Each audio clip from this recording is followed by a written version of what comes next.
Hey what's up traders, welcome back to the channel. तो दोस्तों, इस चैनल पर हम मॉर्निंग से लेकर इवनिंग तक जो भी क्रिप्टो मार्केट की इंपॉर्टेंट अपडेट्स होती है उनको बहुत शॉर्टली डिस्कस करते हैं। तो अब सीधा वीडियो को शुरू कर लेते हैं। सबसे पहले अपडेट के ऊपर बात करें तो वो है कि S&P 500 जो कि यूएस स्टॉक मार्केट की काफी इंपॉर्टेंट इंडेक्स है, जिसमें जितनी भी 500 लार्ज कंपनियां हैं वो इंक्लूड है। तो वो ऑफिशियली अब बियर मार्केट में एंटर हो चुकी है। और आपको पता है, अगर आपको नहीं पता हो तो आपकी इंफॉर्मेशन के लिए बता दूं कि S&P 500 और बिटकॉइन को रिलेट करते हैं, यानी कि S&P 500 जिस तरीके से मूव करता है, कई बार या कई हद तक बिटकॉइन का मूवमेंट भी उसी तरीके से हमें देखने को मिलता है। तो S&P 500 इंडेक्स जो है -20% अभी चल रही है, यानी कि ऑफिशियली ये अब बियर मार्केट में एंटर हो चुकी है, जिससे कि बिटकॉइन पर भी इसका असर देखने को मिलेगा। नेक्स्ट अपडेट की बात करें तो ये है डो क्वान से जुड़ी हुई या फिर लूना से जुड़ी हुई।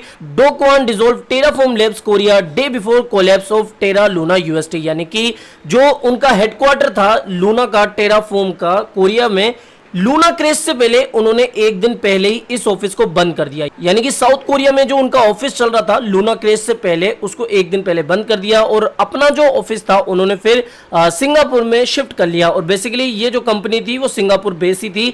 नेक्स्ट अपडेट की बात करें तो यूरोपियन सेंट्रल बैंक की जो प्रेसिडेंट है उन्होंने एक काफी बड़ा स्टेटमेंट दिया है, या फिर कह सकते हैं कि नेगेटिव स्टेटमेंट दिया है क्रिप्टो को लेकर। उन्होंने कहा है कि crypto assets are worth nothing, यानी कि क्रिप्टो एसेट्स की कोई वैल्यू नहीं है, इनका कोई बेस नहीं है, तो इसलिए इसके ऊपर जल्द से जल्द टाइट रेगुलेशन आना चाहिए। तो कुछ इस तरीके की स्टेटमेंट जो यूरोपियन सेंट्रल बैंक की प्रेसिडेंट है उन्होंने कहा है, या फिर उन्होंने ये स्टेटमेंट दी है। और इससे हमें क्या समझ में आ रहा है कि यूरोपियन जो बैंकिंग सिस्टम है वो क्रिप्टो के खिलाफ है।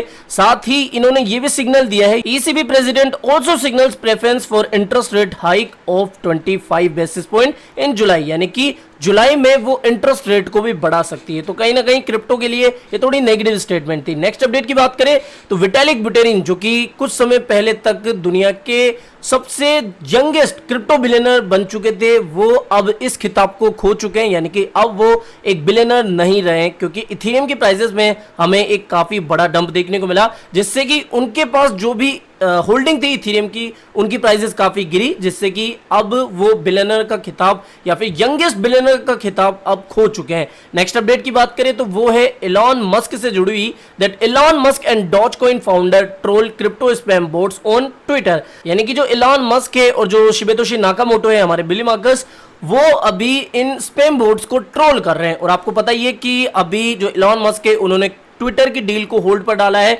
तो जैसे ये डील हो जाती है तो उनका जो सबसे पहला एम होगा, उन्होंने ये खुद ही पब्लिकली कहा है कि उनकी पहली प्रायोरिटी क्रिप्टो स्पैम बोट्स को हटाना है। तो ये एक अपडेट थी। इसके अलावा बात करें नेक्स्ट अपडेट की तो Bitcoin and Ethereum now accepted by Canadian search and rescue organisation.